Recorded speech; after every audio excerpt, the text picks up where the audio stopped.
हम लोग की अपनी मान्यता यह है कि कम से कम 1/3 विकास की राशि वो पंचायती राज से चुने हुए व्यवस्था से के द्वारा खर्च होनी चाहिए। बिहार में सिर्फ आपकी जानकारी के लिए बता दूं, पिछले 30 वर्षों में पंचायती राज के संस्थाओं के माध्यम से 3% से कम राशि खर्च हो रही है। 1/3 हम लोग कह रहे हैं कि खर्च पंचायती राज के माध्यम से होगा। अब आप ये कह सकते हैं कि पंचायती राज के चुने हुए प्रतिनिधि भी तो करप्शन कर रहे हैं, वो ठीक बात है, लेकिन मैं आपको एक एग्जांपल देता हूं बिहार का। यहां नल जल योजना में बहुत बड़ी 25-30 हजार करोड़ रुपए सरकार ने खर्च किया।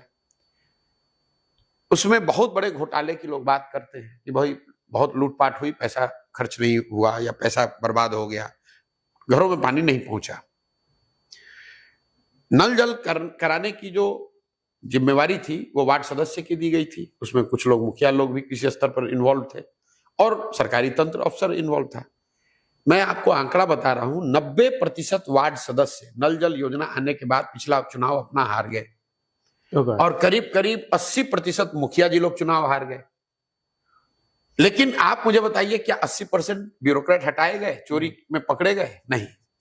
तो करप्शन करने में तो तीनों ही शामिल थे, जनप्रतिनिधि भी थे और अफसर भी थे, मिलकर उन्होंने चोरी की। राइट। लेकिन कम से कम जनता ने देखा कि ये चोरी कर रहे हैं तो 5 साल में उनको हटा दिया।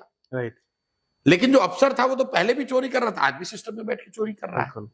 तो ब्यूरोक्रेसी पर लगाम तब लगेगी जब स्वच्छ लोग चुनकर राजनीति में आएंगे, स्वच्छ और काबिल।